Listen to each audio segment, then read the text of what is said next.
The Zalthari Imperium had given Earth 72 hours to surrender. When humanity refused, High Executor Krell smiled. It will be a short war. They have one planet, he told his war council. We have an empire spanning 200 worlds. This will be a lesson to any species that dares defy us.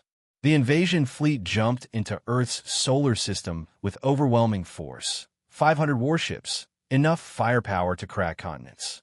They broadcast their final ultimatum on all frequencies. Surrender now, or face total annihilation. The human response came from Fleet Admiral Jackson, broadcasting from the bridge of the UNS Retribution. High Executor Krell, we gave you every chance to walk away. You chose war.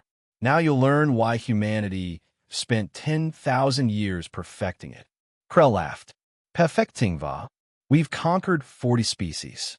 Your threats are not threats, promises. That's when Earth's moon opened.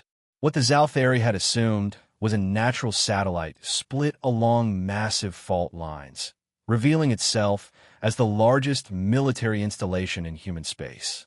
Thousands of rail cannons emerged, each capable of accelerating projectiles to 5% light speed.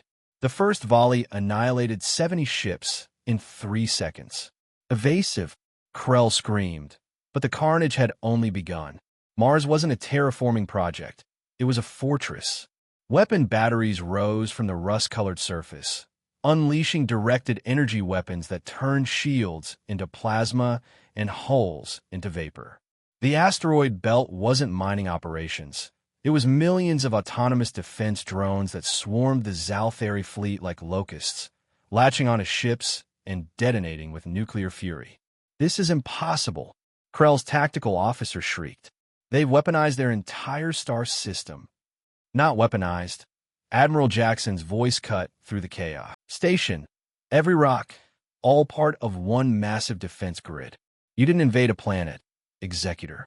You invaded a fortress that happens to have a planet inside it. Jupiter's research stations revealed themselves as shipyards, launching fresh warships by the hundred. Saturn's rings, thought to be ice and rock, activated as the largest minefield in known space. The Zalthari fleet was being systematically destroyed. Retreat, Krell ordered. Jump out now. Jump drives offline, his helmsman reported. They're broadcasting some kind of inhibitor field across the entire system. Admiral Jackson appeared on screen, her face hard as steel. You wanted to see human warfare, Executor? This is just the greeting. You see, when humanity reached the stars, we looked back at our history, 10,000 years of war, genocide, nuclear standoffs, world wars, and we made a choice. She leaned forward. We decided that if we ever faced an existential threat, we would never fight fair, never hold back, never show mercy to those who showed us none. We turned our entire home system into a kill zone specifically designed for invaders like you. Krell watched helplessly as his fleet's numbers dropped below 300, 200, 100. Earth isn't just our homeworld, Executor. It's our monument to survival. Every species that came before us on our planet went extinct. We didn't. We thrived. We dominated. And we brought that mentality to space.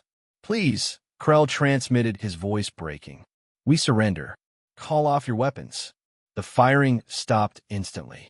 The sudden silence was deafening. Surrender accepted, Admiral Jackson said coldly. Your remaining ships will be escorted to orbit. Your crews will be held as prisoners of war. And you, High Executor Krell, will return to your Imperium with a message. What message? Krell asked weakly. That Earth gave you forced our hand. Her eyes were ice. Tell them that humanity doesn't start wars, but we sure as hell finish them. She gestured to the wreckage surrounding his command ship, debris that had been 500 warships less than an hour ago. Tell them what happened when you mistook patience for weakness, when you confused diplomacy for cowardice. Tell them that Earth's greatest weapon isn't our technology or our numbers. Admiral Jackson's smile was terrifying. It's our memory. We remember every war we've ever fought, every mistake we've ever made, every enemy we've ever defeated. 10,000 years of warfare compressed into one star system's defense. You wanted to conquer Earth? You couldn't even survive our welcome mat.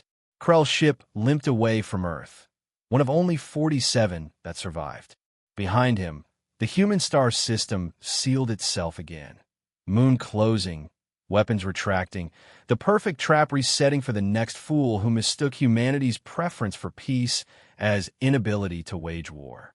The Zalthari Imperium sued for peace 3 days later. They joined 15 other species who'd learned the same lesson. Earth will always choose diplomacy first. But if you force them to choose war, they'll show you why they're the only species to survive.